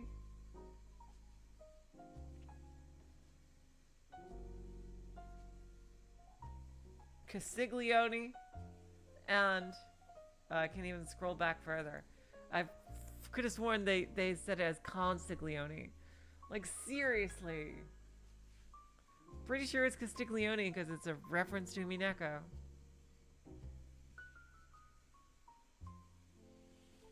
Apparently even the Warhawk Don Castiglione didn't want to struggle so big it would go public.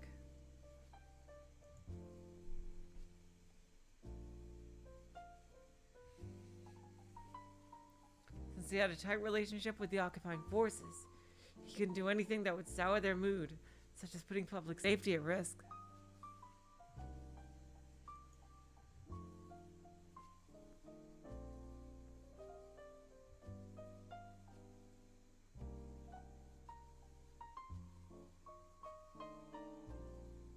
However, ever since Primavera formed a family in City 23, there have been massive gunfights almost every year. According to rumors he'd heard, even the GHQ, which had been trying to shove it under the rug, had finally sent out a special officer to deal with organized crime. If a massive disturbance broke out in City 23 on top of all of this, the GHQ might actually run out of patience this time.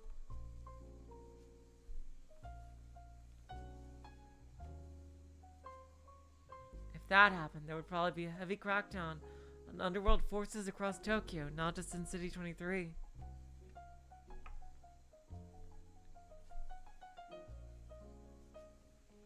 Apparently Don Castiglione realized that, no matter how much he hated the GDS, it wasn't worth risking such a disaster.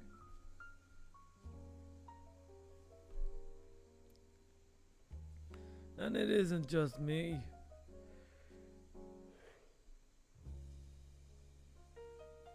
This incident came as a total shock to the Orlandos too.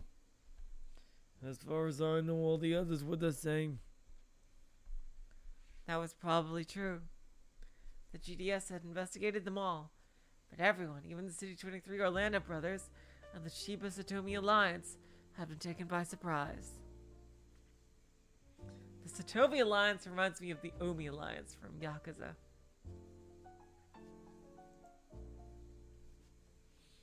And all of them prayed that this wouldn't turn into a massive war of vengeance that might stir the wrath of the GHQ. Bye, Luca.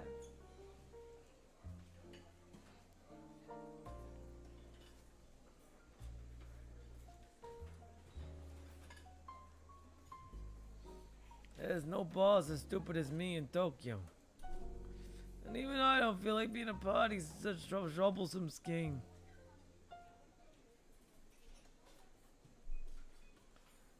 So, you were saying there's no family in Tokyo that would offer troops for such a plan?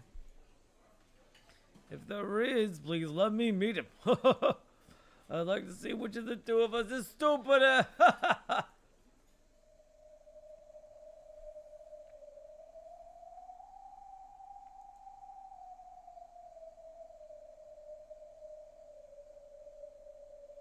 So Don Castiglione had reached the same conclusion as the Long. There didn't exist any group that could carry out such an extremely violent plan, yet do it with mechanical cool-headedness.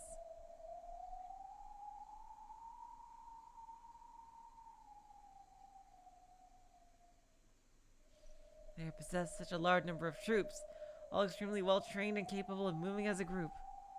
And they have been given plenty of the most modern weapons and even an escape route. There was only one organization which could supply all of that. However, that organization wasn't a criminal underworld group.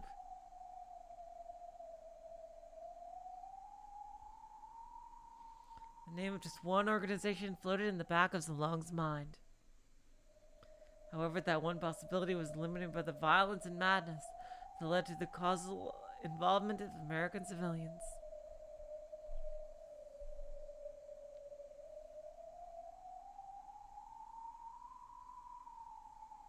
The Army of the United States of America. Ooh.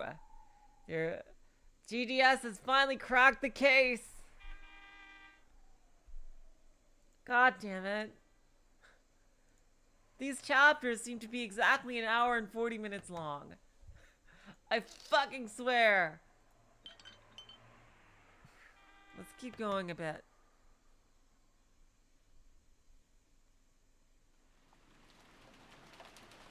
I want to go at least another half hour.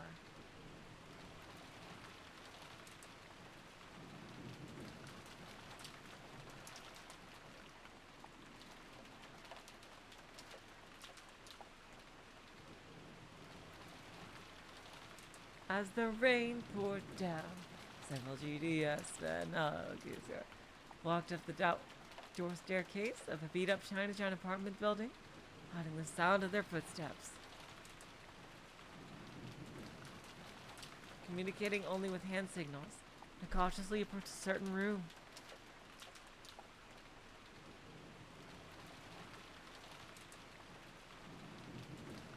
After watching this, unheeding of the rain, Xiaolan scrambled up the outer wall.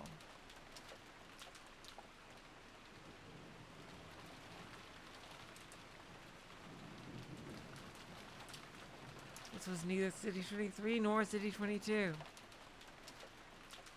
It was City 12, which lay at the opposite end of Tokyo. It was old Setagaya City. It was a dull and uninteresting concrete housing area, where poor laborers were packed into city buildings.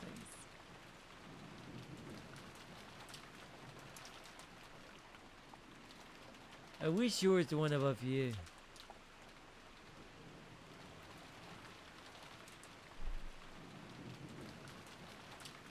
Fool, he's trapped like a rat.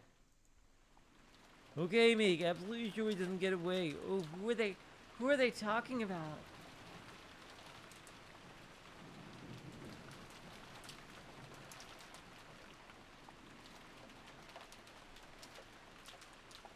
Make absolutely sure he doesn't get away, and you mustn't kill him either. He's the one who wrote those lie-filled letters. Oh, okay, that's what they're going for the elder. You gotta get him to spell the name of the person who hired him. The person these GDS men were trying to capture was a forger.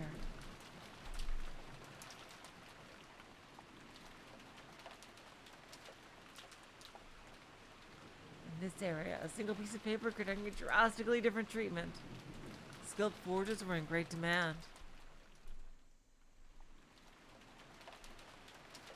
As long as they received money, they would accept any request for forged documents.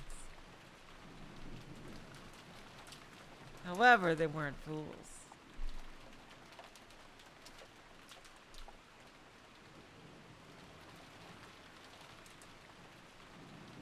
They normally didn't engage in forgeries, because their life might be in danger, or if the forgery got found out.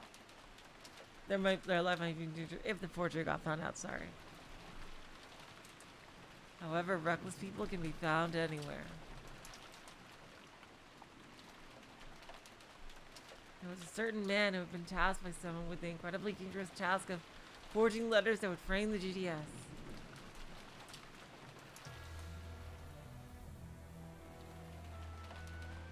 That man's name was Jin Wang Yong. He had assisted in a fraud case targeting GHQ high officials.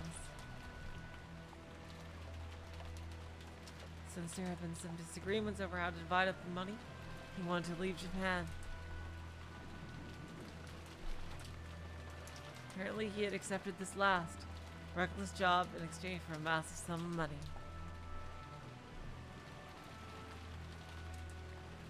Perhaps he was still in Tokyo because he hadn't yet been fully paid for his work.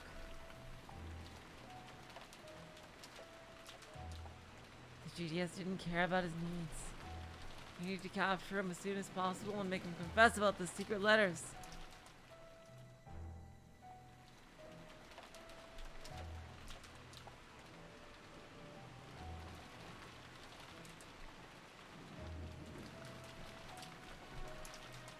There was a man there who seemed to be a bodyguard.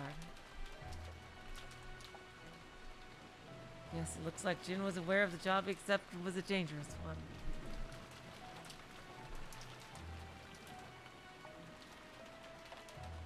Xiaolan quietly scouted out the scene, peering through a gap in the eaves on the roof. Then she spotted a second bodyguard and communicated that fact to her allies with a gesture.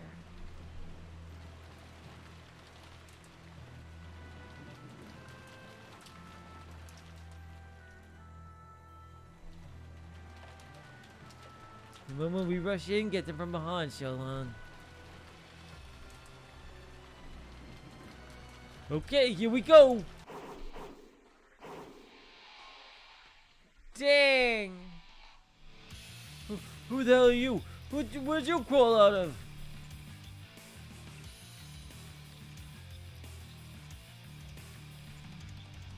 Don't take this personally, boy. I'm sorry. Nothing personnel, kid. Oh my god! Generic move fighting. Here we go! That's how the guy see it. A city is an actual place. Wow. Damn it.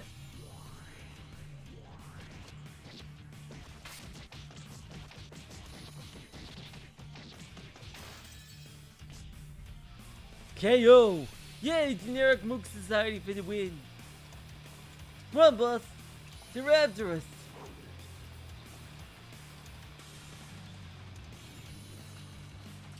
I won't let you escape.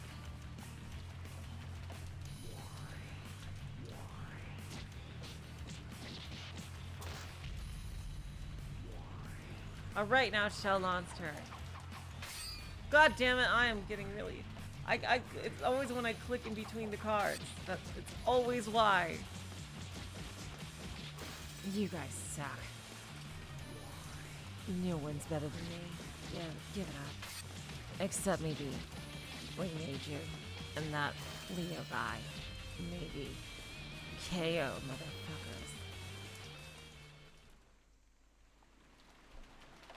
motherfuckers.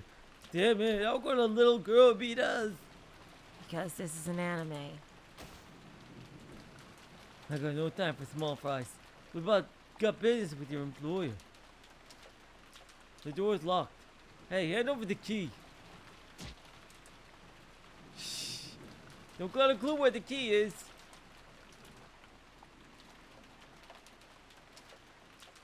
Give it up already, you bastard.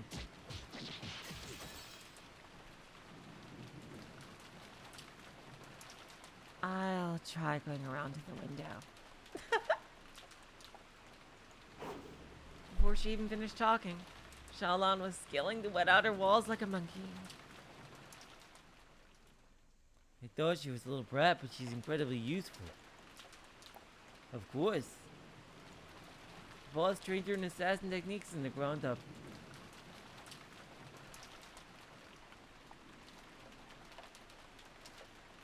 You pop Mount Major style and she'll hear everything and tattle on you. Give me a break, huh?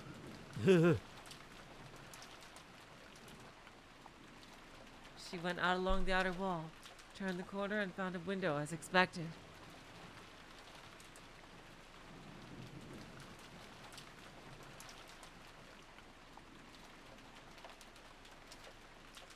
disturbance outside must have reached the ears of the target in that room.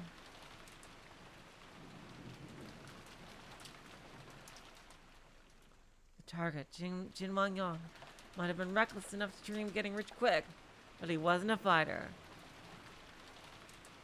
By now, he was probably grasping a gun or something, shaking beneath the desk. Even so, she couldn't afford to get shot the moment she closed in. Xiaolong cautiously approached the window, trying to look inside. She couldn't pick up any sounds or signs of life, much less voices.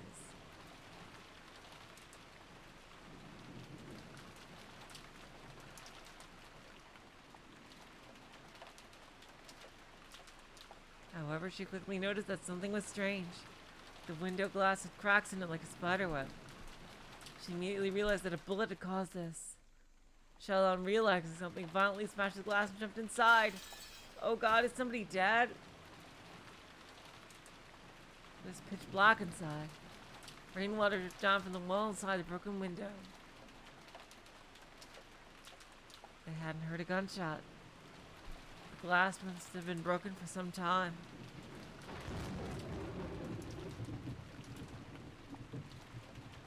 In the crash of thunder, the room was lit up for just an instant.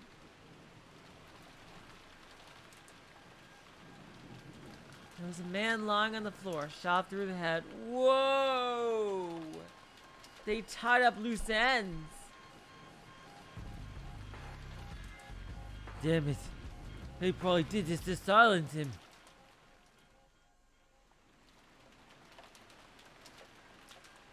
Or the GDS, or freaking, Gabriel's forces just did it. For the same reason. It's been several hours since he died. They got to him first.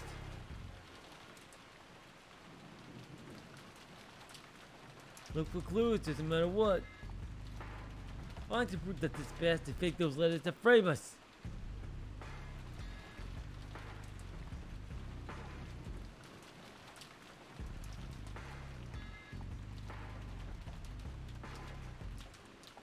We got information saying he was waiting for someone to receive his payment. Yeah, he got his payment alright. Jeez. That must have been the mastermind. Gotta find a coup pointing to him no matter what. The men started violently rummaging about the room. However, Xiaolong's eyes were pointed out the window.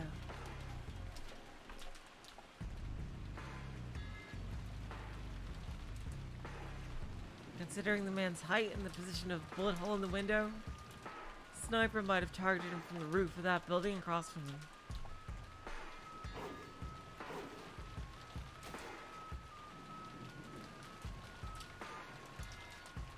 Xiaolong leapt out of the window and, traveling from rooftop to rooftop like the ninja she is, headed through the rain toward the possible sniping location.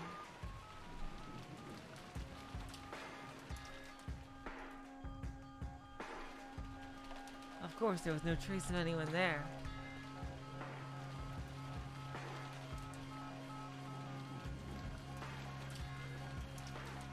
The pouring rain had washed away all the footsteps, scents, and traces that must have been left there.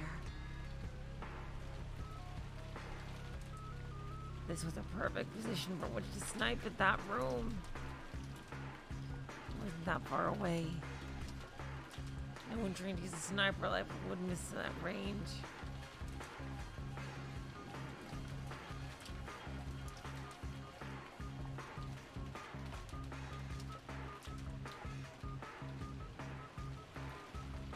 No one trained to use a sniper rifle would miss that range. Jin Wang-yong had probably been summoned to that room to receive his payment. And it had surely been a death trap to seal his lips forever, absolutely.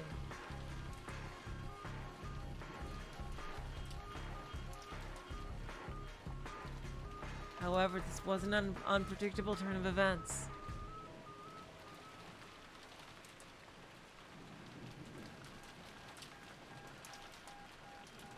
Jin Wang-yong must have known how dangerous his forgeries had been. He must have known that there was danger of his employer coming to silence him, to say nothing of the GDS. Normally, people taking on such a dangerous job wouldn't accept payment after the fact. They usually get paid in advance, leave behind nothing but the finished product, and vanish into the shadows. But Jin Wang-yong hadn't done this.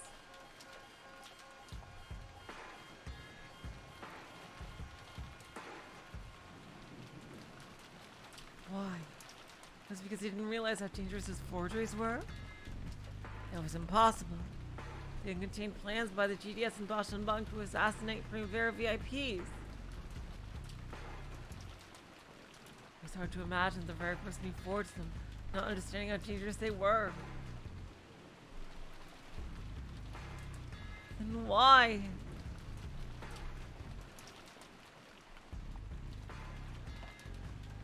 Was it because he was sure that his employer wouldn't betray him?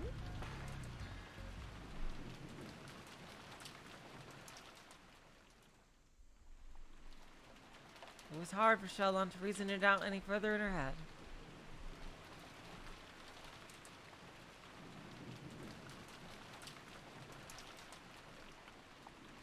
She couldn't imagine it.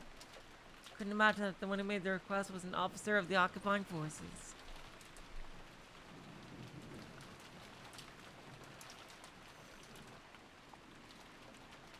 Jin Wang-yong had been sure he would receive his payment, because it was coming from an occupying forces officer, one of those who control Japan.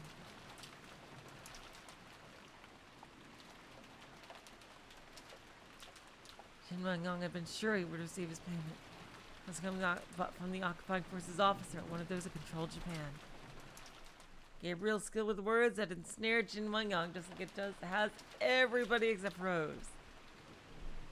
He had toyed with him using sweet words, saying he would soon have a much larger job waiting for him if he performed well in this one. So Jin Wang-yong had believed him.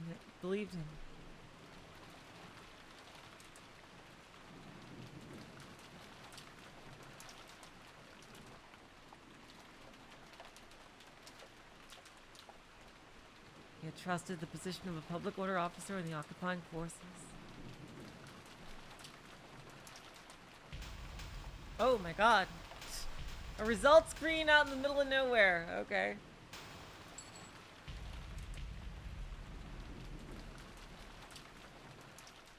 Alright, sure. Okay, and I think this is now, okay, you guys.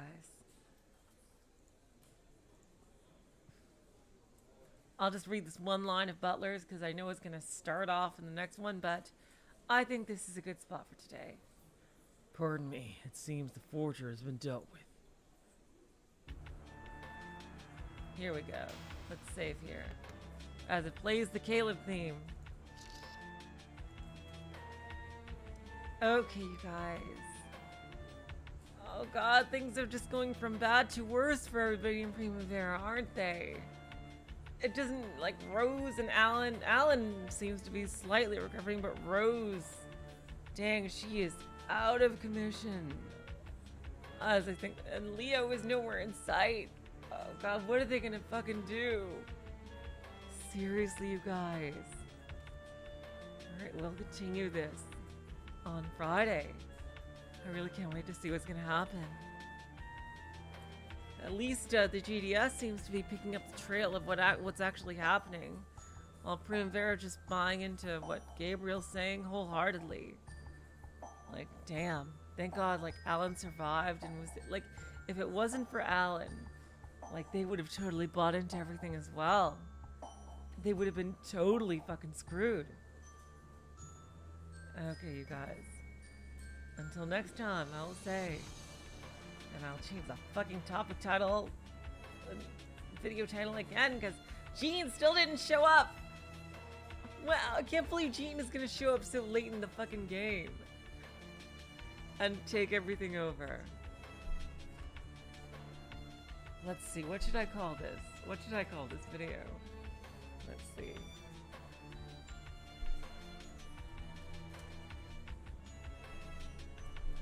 Here we go. This is a good title. Here we go.